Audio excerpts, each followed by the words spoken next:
From January to July in 1974, while Watergate, Richard Nixon, and the Patty Hearst kidnapping consumed the nation, a wave of fear swept across Seattle.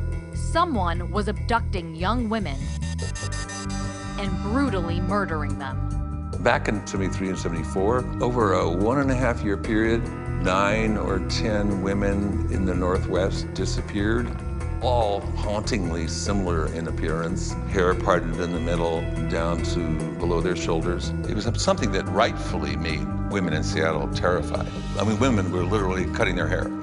And then the Sammamish Park incident put Seattle into a hysteria. 19-year-old Denise Naslund and 23-year-old Janice Ott disappeared on a warm summer at Lake Sammamish. The women were approached by a stranger who was somewhat well-dressed, khaki shorts, you know, topsiders on, real preppy stuff. And he had a cast on his arm. So he told them, according to the witnesses, that he had a little sailboat he needed help loading on the top of his bug. Both of them believed him and got in the car and then disappeared. Police launched a massive search of the park. Though there was no sign of the women, several witnesses told of a smooth-talking, good-looking young man named Ted. It was determined that the person responsible for these murders and disappearances was someone named Ted, so they became known as the Ted murders.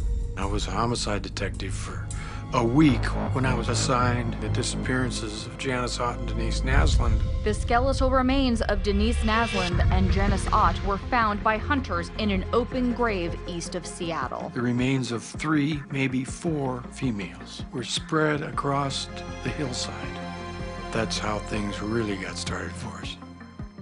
4 more young women were found on Taylor Mountain, all of them strangled or bludgeoned by this brutal killer.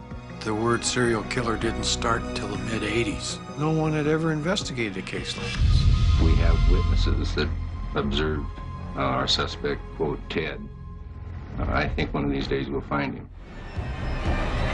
Sales of handguns have sharply increased in Washington in the last 5 months. Seattle Ted is described as 5'8" to 5'10". There's a man walking up and down our street. This guy Ted tries anything in front of me. Suspected of killing at least 9 women in the Seattle area. All women to not walk alone. Ted. All you could hear in Seattle was Ted, Ted, Ted. You know, if your name was Ted and you drove a Volkswagen Bug in Seattle, you were on the list. At the time, I was, young. I was 29 years old. I was only 3 years out of law school and graduate school. I was a chief trial attorney at the public defender's office. So I knew that the serial murderer, if he's captured, would end up in our office as a death penalty case. So it occurred to me that I may end up helping this person, but I didn't really want to because of a major event in my past. I met my girlfriend, Deborah, the summer between first and second year of law school. This is always hard to talk about.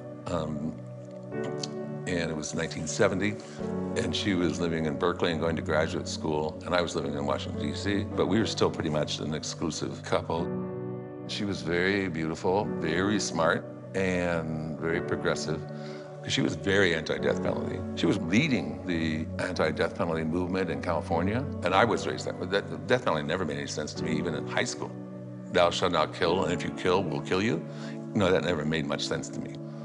I think it was February night in 1970 that I got a phone call.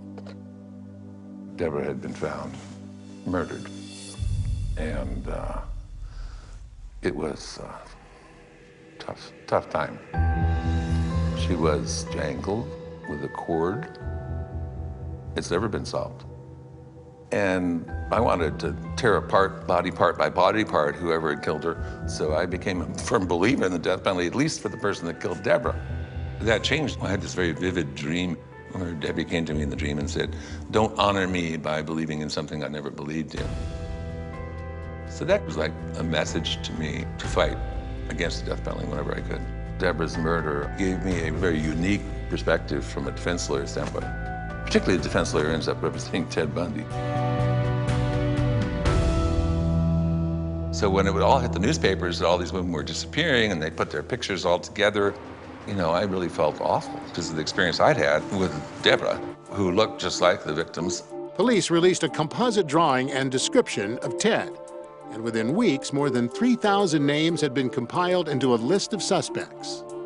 People were flooding the phone lines. We had several people snitch off Ted Bundy, but there was no physical evidence that could link Ted Bundy to the Seattle cases. There was some circumstantial stuff, but the prosecutor just wouldn't charge without physical evidence. All of a sudden, the disappearances in the Washington state area just stopped.